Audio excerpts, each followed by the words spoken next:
이 말씀 제목 함께 따라해 볼까요? 감사로 제사를 드리는 자. 감사로 제사를 드리는 자. 자, 오늘은요 좀 재밌는 이야기로 말씀을 시작하려고 그래요.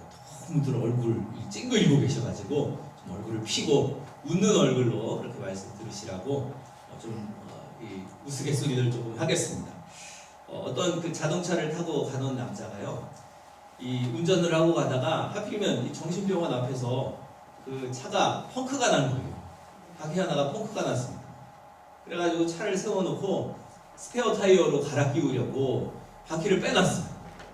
근데 빼고서는 이제 스페어 타이어로 갈아 끼우려고 보니까 빼놓은 볼트가 다 없어졌네.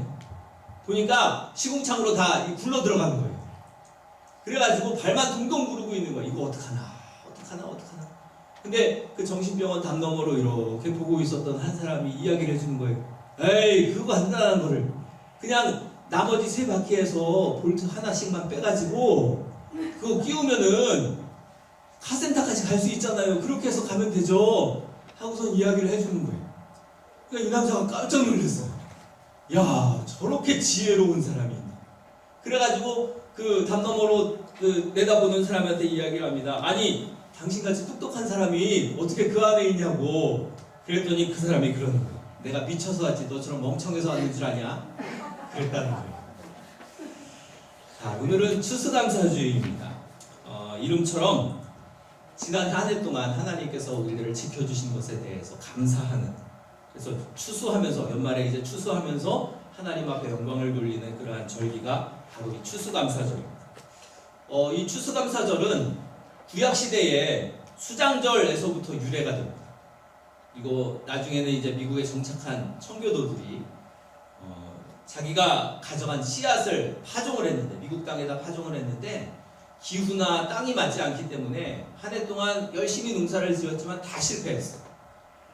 그리고 그렇게 낙심에 빠져 있는 사람들에게 원주민인 완파누아도 부족들이 와서 그들에게 씨앗을 주고 또 농사 짓는 것을 도와줍니다. 그래서 그 이듬해에 이 수확을 거두어 들이게 되었어요. 간신히 이제 농사를 지어서 거두어 들이게 되고, 또 그렇게 거두어 들인 것을 가지고 하나님 앞에 감사하면서 가축이 없잖아요. 그러니까 들판에 뛰어다니고 있는 칠면조를 잡아다가 그 상에다가 올려놨습니다. 그래서 여러분 그 미국에 가면은 추수감사절에 꼭 칠면조를 올려놓는 이유가 바로 그거예요. 그때 처음 그 추수감사절날 칠면조를 올려놓았기 때문에. 사실 칠면조는 별로 맛이 없다고 그래요. 치킨이 제일 맛있죠. 오죽하면 치느님이라고 그러겠어요. 어쨌거나 그렇게 시작된 것이 바로 추수감사절입니다. 풍성한 가운데 하나님 앞에 감사했던 게 아니에요. 그들이 그 기간을, 혹독한 기간을 보내는 동안 그 건너간 사람들의 대부분, 많은 사람들이 그렇게 생명을 잃고 천국으로 보내면서 참 많은 아픔을 겪었습니다. 그러나 그럼에도 불구하고 자신들을 지켜주신 하나님께 대해서 감사하는 절기를 지켰던 것, 그것이 바로 추수감사절의 시작입니다. 자, 이러한 그 추수감사절을 보면서 우리가 반드시 기억해야 할 것이 있습니다. 감사라는 말이에요. 감사. 하나님 앞에 어떻게 감사할 것인가. 감사할 제목이 있을 때만, 환경이 좋을 때만 감사할 것인가, 아니면 항상 하나님 앞에 감사할 것인가. 성경 우리에게 어떻게 가르치냐 하면요, 어떤 환경 가운데서도 감사하라. 그래서 데살로니가전서 5장 18절 말씀에 보면은요, 범사에 감사라는 거예요. 범사에. 모든 일에 감사할 제목이 있을 때만 감사하라는 것이 아니라 범사에 감사하라. 성경뿐만이 아니에요. 중국의 공자, 저희 조상이죠. 중국의 공자는 이런 말을 했어요. 사람들이 싫어하는 인간 유형이 넷이 있는데, 첫째는 타인의 실패를 기뻐하는 자, 남이 잘 되는 거 좋아하는 사람이죠. 둘째는 남을 헐뜯고 욕하는 자, 뒤에서 맨날 뒷담화하는 거 여러분 좋아하잖아요. 근데 이런 사람들 싫어한다는 거. 셋째는 예의가 없는 사람, 그런 사람들 있잖아요. 예의 범절이 없는 사람, 말도 함부로 막 하고 그런 사람. 네 번째는요, 은혜에 감사할 줄 모르는 사람. 그 중에 최고가 바로 은혜에 감사할 줄 모르는 사람을 사람들이 제일 싫어한다는 거예요. 중세시대 교부였던 크리소스톰은요, 죄 중에 죄는 감사하지 않는 죄다 라고 그렇게 말했어요. 또 탈무드에는요 이런 말이 있어요. 혓바닥에게 감사합니다라는 말이 버릇이 되기 전에는 아무 말도 하지 말아라. 그러니까 우리의 입에 감사한다라는 그 말이 버릇이 되기 전에는 아무 말도 하지 말라. 그렇게 이야기했다는 거예요. 철학자인 아리스토텔레스는요 행복은 감사하는 사람의 것이다 그랬어요. 시인인, 시성이라고 불리는 그 시인인 탁으로는요 감사의 분량이 곧 행복의 분량이다 그랬어요. 또 시인인 비렐름 윌러는요 가장 행복한 사람은 가장 많이 소유한 사람이 아니라 감사하는 사람이다. 가장 많이 감사하는 사람, 그 사람이 행복한 사람이다. 여러분, 하나님의 나라는 어떤 사람의 것입니까? 감사하는 사람의 것이다. 종교개혁자인 마틴 루터가요 하나님 나라가 감사하는 사람이 가는 나라라는 거예요. 그리고 마귀의 세계에 가는 사람, 이런 사람은 어떤 사람이냐? 바로 감사하지 않는 사람. 그러니까 지옥 가는 사람은 감사하지 않는 사람이 지옥 가고 천국 가는 사람은 감사하는 사람이 간다 그랬다는 거예요. 물론 예수 믿는 사람이 이제 천국에 가지만 그러나 이 감사라는 것이 그만큼 중요하다라고 강조한 것이죠. 감사는요 수증기와도 같아서 위로 올라가는 거예요. 하나님의 은혜는요 비와도 같아서 하늘에서부터 아래로 내려가요. 여러분, 하나님의 은혜를 우리가 받았으면 하나님의 은혜가 내려오죠. 그러면 우리는 하나님 앞에 감사를 올려드려야 합니다. 우리가 읽은 이 시편 50편의 말씀은요 아삽의 시라고 되어 있습니다. 성전 찬양대의 지휘자예요. 이 아삽이 백성들에게 이제 분명하게 이야기를 하는 거예요. 백성들이 하나님 앞에 성대하게 아주 그럴듯하게 예배를 드리는 것 같아요. 제사를 드리는 것 같아요.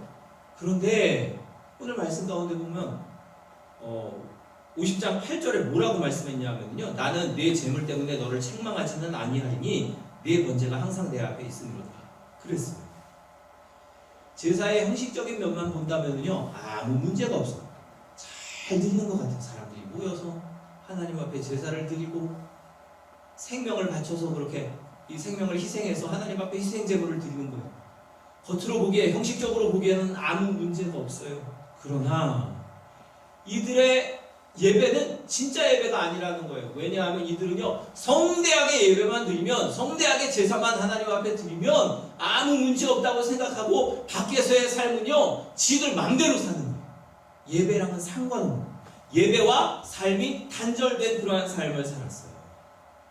하나님의 은혜에 감사하는 마음도 없이 마치 하나님과 거래하듯이 내가 이만큼 드렸으니까요 하나님 받으세요. 그리고 나에게도 그만큼 주셔야죠. 거래하는, 장사하는 하나님과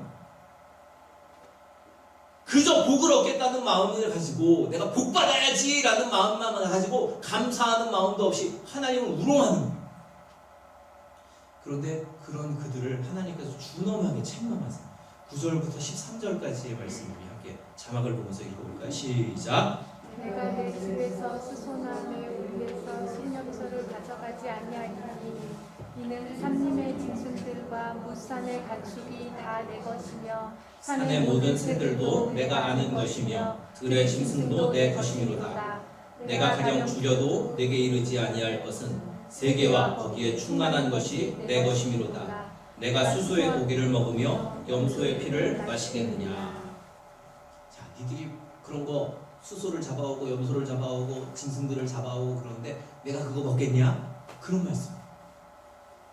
사실은 그게 중요한 게 아니다라는 거예요. 형식적인 예배, 무엇을 드리느냐, 그게 중요한 게 아니라는 거예요. 짐승의 피로 드리는 제사, 그것만 받으시는 것이 아니라 하나님께서는요 거룩한 산 제물로 드리는 우리를 받으신다는 거예요.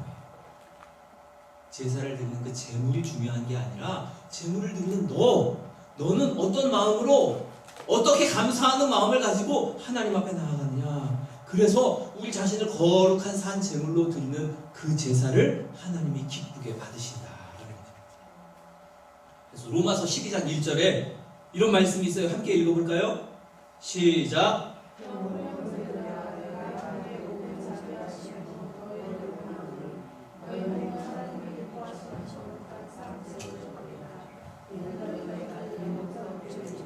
하나님이 기뻐하시는 거룩한 산 제물로 드리라. 하나님은요, 우리의 삶과 동떨어진 예배 받지 않으십니다. 기뻐하지 않으세요. 우리가 교회에 나와서 예배할 때뿐만 아니라 내가 세상 가운데 나가서 그리스도인으로서 부끄럽지 않게 살기를 하나님께서 원하세요. 세상에서는 주님과 전혀 상관없는 삶을 살다가 교회에 와서 자리에 앉아서만 거룩한 척하고 주여 주여 눈물 흘리면서 세상 나가면 똑같은 사람들, 그런 사람들을 기뻐하지 않으신다. 예전에 어떤 그 코미디 영화를 보니까요, 거기에 타락한 형사가 하나 나와요. 맨날 밖에서는요 사람들한테 돈 받아먹고 뇌물 먹고 이러는 형사예요. 다니면서 세금 걷고 그러는 형사예요. 근데 교회를 다니네. 교회 가가지고요 목사님 설교 말씀을 들으면서 아멘 아멘 하면서 막 눈물까지 흘리는 거예요. 여러분, 그런 예배를 하나님께서 과연 받으실까? 그것은 하나님을 우롱하는 예배다라는 거예요. 우리의 삶이 우리의 예배와 연결이 돼요. 내가 교회에 와서 거룩하게 하나님께 예배를 드렸으면 세상 속에서도 거룩한 삶을 사는 것, 그것이 바로 하나님이 받으시는 영적인 예배다라는 거예요. 하나님은요 온전한 예배를 드리지 않는 이들에게 심판을 선언하십니다. 22절 말씀을 읽어볼까요? 시작.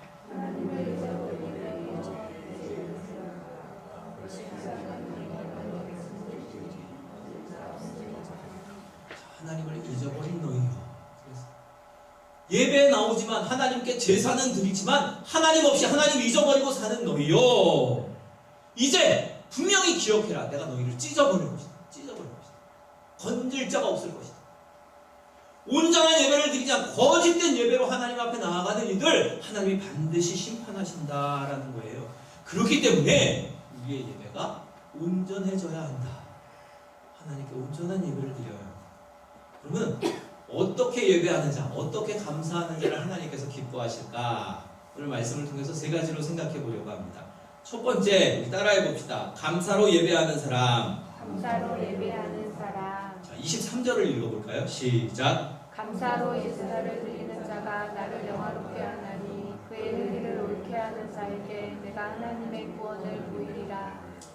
자, 하나님께서는요 짐승으로 드리는 제사 그것보다 영으로 드리는, 감사로 드리는 그 제사를 기뻐하세요. 감사한 마음, 하나님 앞에 기쁜 마음, 그렇게 드리는 제사를 기뻐하세요. 시편 69편 30절 31절 읽어볼까요? 시작. 내가 노래로 하나님의 이름을 찬송하며 감사함으로 하나님을 위대하시다 하리니 이것이 소 곧 뿔과 굽이 있는 황소를 드림보다 여호와를 더욱 기쁘시게 함이 될 것이라. 황소를 드리는 것보다 내가 감사하고 찬송하면서 하나님 앞에 드리는 제사, 그것을 하나님이 기뻐받으십니다.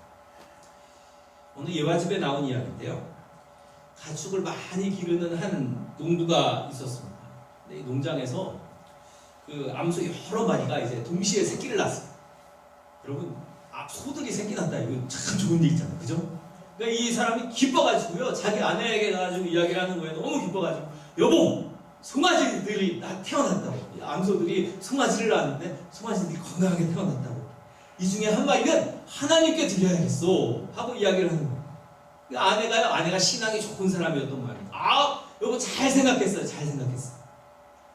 자, 다음 날에는요 양들도 키우고 있었는데 암양들이 또 동시에 새끼를 낳았어요. 그러니까 이 남편이 아내에게 또 가가지고 이야기하는 거예요. 여보, 암양들이 새끼를 많이 낳았어요. 이 낳은 새끼 중에 한 마리는 하나님께 드려야겠네요. 그랬더니 그 아내가 또 기뻐가지고 여보 그런 좋은 생각을 했어요. 참 좋아요. 그런 거. 다음 날은요 염소들이 또 새끼를 낳은 거예요. 그래서 이 남편이 또 아내에게 가가지고, 집안에 있는 아내에게 가가지고, 여보, 염소들이 새끼를 낳았어요. 그래서 이 염소들 중에 이제 새끼 중에 한 마리는 하나님께 드립시다. 그러니까요 아내가 진짜 감격한 거예요. 3일 연속으로 이제 새끼를 낳을 때마다 한 마리는 하나님께 드리자고 그러니까 너무 감격해가지고요, 여보 신앙이, 당신 신앙이 이렇게 좋은 줄 몰랐네요 하면서 막 칭찬을 해줬어요. 자, 며칠이 지났어요. 송아지 중에 한 마리가 죽었어요. 그랬더니 남편이 풀이 죽어 들어오는 거예요. 그러면서 이야기합니다. 여보, 애석하게도 하나님께 바치기로 한 송아지가 죽었네요. 그러는 거예요. 다음날 양 새끼가 한 마리가 죽었어요. 그랬더니 또 이 사람이 들어오더니 아내에게 이야기하는 거예요. 여보, 오늘은 또 애석하게도 하나님께 바치기로 한 양이 죽었네요. 그리고 세 번째 날 또 염소 한 마리가 죽었어요. 그랬더니 또 이 남편이 들어오더니 이번에는 얼굴이 환해져가지고 여보, 하나님께 바치기로 한 염소도 죽었는데 하나님께 바치기로 한 거 하나님께서 미리 다 받아가셨네요 하면서 좋아하더라고요. 여러분, 이 남편이 가축이 죽을 때마다 그것이 하나님께 바치기로 한 것이다 라고 한 이유가 뭘까요? 가축이 아까웠죠. 아까웠어요. 처음에는 좋아가지고 하나님께 바치겠다고 했는데 시간이 지나니까 아까워진 거예요. 물질주의에 빠져가지고요, 하나님께 뭔가를 바쳐야만 되겠다라고 생각한 것, 그것이 하나님을 기쁘시게 한 것이다 라고 생각한 이런 마음이 있기 때문에, 물질주의가 있기 때문에 아까운 마음이 드는 거예요. 그래서 나중에는 하나님이 다 가져가셨다라고 하면서 자기 만족을 얻는 거죠. 그러나 하나님 입장에서는요, 내가 어떤 물질을 드리느냐 그건 중요하지 않아. 물질을 얼만큼 드리느냐 그게 중요하지 않아. 하나님께서는 우리가 어떤 재물을 드리는 것보다, 뭐 짐승을 잡아서 드리는 것보다 찬송과 감사로 하나님께 영광을 돌리는 것, 그것을 기뻐하신다라는 거예요. 그래서 하나님께서는 그래서 내가 양의 피를 먹겠느냐, 염소의 피를 먹겠느냐, 소의 피를 먹겠느냐 말씀하시는 거예요. 그것들이 내게 무슨 소용이 있겠느냐. 내가 소 받자고, 양 받자고, 염소 받자고 그렇게 재물 드려라 하는 것이 아니다라는 거예요. 하나님 앞에 감사로 제사 드리는 거예요. 그것을 하나님이 기뻐하신다라는 거예요. 그래서 감사로 하나님의 이름을 높이고 나를 온전히 하나님께 드림으로 하나님을 영광롭게 하는 그 제사를, 그 예배를 하나님이 기뻐 받으신다는 거예요. 감사로 예배해야 한다. 여러분, 감사로 예배하시기 바랍니다.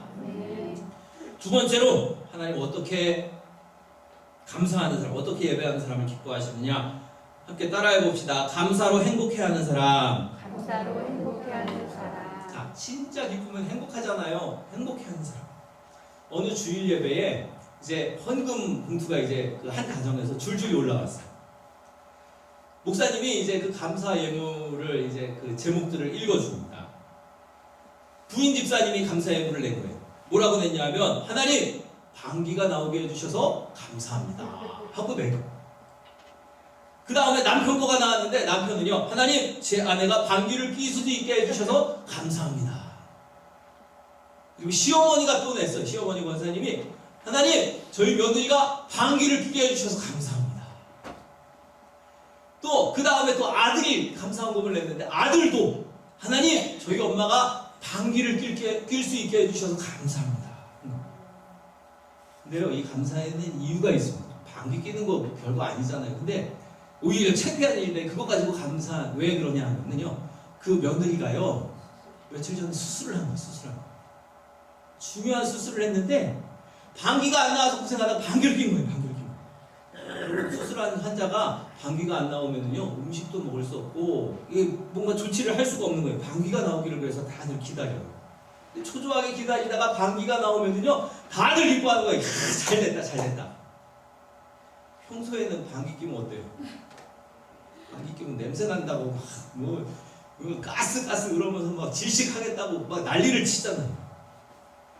제가 예전에 저희 아내랑 이불을 덮고 자면서 방귀를 꼈어요. 그리고서는 저희 아내에게 이불을 푹 덮어주는 그런 장난을 치기도 하는데, 그러면 사람 죽죠. 네.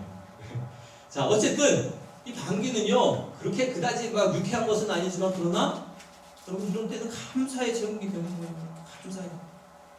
그러니까 우리가 어떤 마음을 먹느냐에 따라서 감사할 수 있느냐, 감사하지 못하냐, 이것이 달라지는 거예요. 감사는요 하나님을 영화롭게 합니다. 그리고 사람들을 즐겁게, 나까지도 행복하게 하는 것이 감사예요. 그러나 불평은 어떻습니까? 하나님을 진노하시게 만듭니다. 남들을 고통스럽게 만듭니다. 자신도 불행해집니다. 내 입술에 불평, 불만이 가득 찬 사람은 그런 거예요. 그러므로 감사라는 것은요, 행복을 위한 연습이에요. 감사할수록 행복해져요. 그러나 불평하는 사람은요, 점점 불행해집니다. 그런 복음성가가 있어요. 찬양이 언제나 넘치면 이라는 복음성가가 있어요. 찬양이 언제나 넘치면 이렇게 부르는 건데요. 2절이 그래요. 감사가 언제나 넘치면 은혜로 얼굴이 환해요. 감사가 넘치면요, 감사 넘치는 사람 얼굴 보세요. 얼굴 팍 찡그리고 감사한다고 그러는 사람 없잖아요. 진짜 감사하는 사람은요, 얼굴에 기쁨이 충만합니다. 스펄전 목사님은 그런 말을 했어요. 하나님은 촛불을 보고 감사하는 자에게 전깃불을 주시고, 전깃불을 보고 감사하는 자에게 달빛을 주시고, 달빛을 보고 감사하는 자에게 햇빛을 주시고, 햇빛을 보고 감사하는 자에게 영원한 생명의 빛을 주신다. 내게 주신 것 작은 것부터 감사하기 시작할 때 하나님께서 큰 은혜를 부어주신다는 거예요. 여러분, 범사에 감사함으로 행복할 수 있기를 바랍니다. 감사로 행복한 사람, 그런 사람의 예배를 하나님이 기뻐받으세요. 세 번째로, 어떻게 감사하는 사람 하나님이 기뻐하시는가? 따라해 봅시다. 환난 중에서도 감사하는 사람. 환난 중에서도 감사하는 사람. 자, 시편 50편 말씀에는요, 감사의 비결이 두 가지가 나와요. 첫 번째는 23절 말씀처럼 감사로 제사를 드리는 자가 나를 영화롭게 한다. 그래서 예배하는 하나님 앞에 감사로 제사를 드리는 것이 하나님을 기쁘시게 하는 것이고, 또 두 번째는요, 15절에 환난 날에 나를 부르라. 내가 너를 건지리니 네가 나를 영화롭게 하리로다. 환난 날에도 감사하는 것, 환난 중에도 감사하는 것, 그것이 하나님께서 기뻐하시는 일이에요. 그렇게 하나님의 기뻐하시는 증표가 어떻게 나타나느냐? 환난 중에서 건져주신다는 거예요.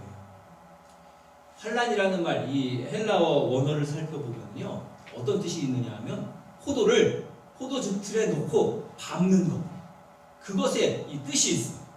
짓눌러 짜는 거예요. 여러분, 포도즙을 내기 위해서 포도를 포도즙 틀에다가 넣고 밟잖아요. 뭐 지금은 뭐 기계로 짜겠지만 예전에는 사람들이 들어가서 발로 밟았어요. 발로 밟아서 이제 포도즙을 짜게 돼요. 여러분, 밟히는 포도의 심정을 생각해 보셨나요? 포도가 밟힐 때 그 심정이 어떻겠어요? 야, 좋다! 그러겠어요? 안 그러겠죠. 여러분 생각해 보세요. 여러분들이 그 포도즙들에 들어가가지고 밟힌다고 생각해 보세요. 그런데 그렇게 짓밟히고 또 밟힐 때 어떻게 됩니까? 포도즙이 나와요. 귀한 포도즙이 나옵니다. 환난도 마찬가지예요. 우리가 그렇게 환난을 당할 때 포도즙 틀에 들어가서 밟히는 것 같은 고통이 있지만, 그러나 그 고통 뒤에 무엇이 나오느냐? 귀한 즙이 나옵니다. 환난의 그 포도즙처럼 하나님의 복이 흘러나오게 된다라는 거예요. 그래서 이 성도들이 당하는 고난 가운데는요, 하나님의 계획이 담겨 있어요. 하나님의 뜻이 담겨 있어요. 하나님의 선하신 계획들, 그것이 담겨 있는 것이 바로 환난이에요. 그래서 우리는 환난을 만날지라도 감사할 수 있어요. 아, 이 안에 하나님의 계획이 있나 보다. 하나님의 깊으신 뜻이 있나 보다라고 생각해요. 여러분, 요셉을 보세요. 요셉은요, 처음에는 형들에 의해서 종으로 팔려갑니다. 얼마나 고통스러운 나날을 보냈는지 몰라요. 그러다가 조금 그 가정에서 정말 정직하게 하고 열심히 일했더니 주인에게 인정받았어요. 모든 사물을, 집안의 모든 사물을 다 맡아서 하는 집안 총책임자가 됐는데, 근데 어떻게 됩니까? 그때 또 감옥에 가요. 억울하게 누명을 쓰고 감옥에 가요. 여러분, 엄청난 그 포도즙 틀에 들어가가지고 엄청나게 밟히고 있는 거예요. 그런데 그런 와중에도 하나님께 대한 믿음을 잃지 않고 하나님 바라보고 있었더니 결국은 하나님께서 그 모든 환난을 통해서 총리 대신의 자리에 오르게 하시는 거예요. 그러므로 우리가 환난 중에도 낙심하지 말고 하나님 앞에 감사해요. 아, 이 환난에는 하나님의 계획이 있어. 하나님의 뜻이 있어. 하나님께서 나에게 복을 주시려고, 이 복의 통로가 되게 하시려고 이런 환난을 허락하신 거야 라는 마음으로 그런 믿음을 가지고 살아요. 여러분, 환난을 만났을 때 망하는 사람들이 있는가 하면 환난을 통해서 정금같이 되어 나오는 사람들이 있어요. 환난을 통과하면서 은혜를 잊어버리는 사람들이 있는데, 또 반대로 이 환난 가운데 은혜를 발견하고 반석 같은 믿음을 얻는 사람들이 있다는 거예요. 누가 환난 날에 하나님을 부르고, 누가 환난을 통해서 정금같이 나오고, 누가 환난을 통해서 믿음을 얻고, 누가 환난을 통해서 갑절의 복을 받을 것인가? 바로 감사하는 사람이다. 감사하는 사람. 감사하는 사람에게 하나님이 복을 주신다라는 거예요. 여러분, 이 세상은요 마치 바다와 같아요. 바다에는요 끊임없이 파도가 칩니다. 어떤 때는 잔잔한 파도가 치기도 하고, 그래서 잔잔한 바다가 될 수도 있지만, 그러나 어떤 때에는 세찬 파도가 칠 때도 있어요. 그 파도 때문에 견딜 수 없게 되는 때도 있어요. 태풍이 몰아치고 막 배가 깨질 정도로 그렇게 태풍이 몰아치는 때가 있잖아요. 그러나 그런 환난과 풍파가 닥쳐올지라도, 우리의 인생이 그렇잖아요. 잔잔할 때도 있지만 풍파가 칠 때도 있어요. 그러나 어떤 환경 속에서라도 감사하십시오. 감사로, 내가 감사할 때 하나님께서 환난에서 벗어나게 하신다. 네가 나를 영화롭게 하리로다. 환난 중에 감사하시라. 하나님을 영화롭게 하십시오. 하박국 선지자는요 이렇게 찬양을 했어요. 하박국 3장 17절 18절 우리 함께 큰 목소리로 읽어봅시다. 시작.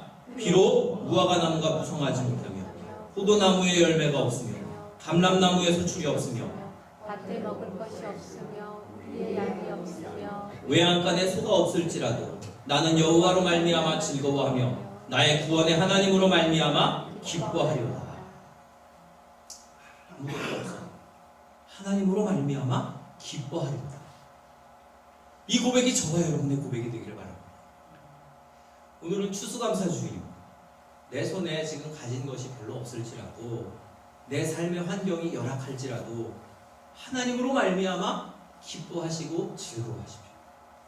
그래서 하나님 앞에 감사로 예배하는 성도, 항상 기뻐하며 범사에 감사하는 행복한 성도, 그래서 하나님의 복을 받는 우리 모두가 되기를 주님의 이름으로 축원합니다.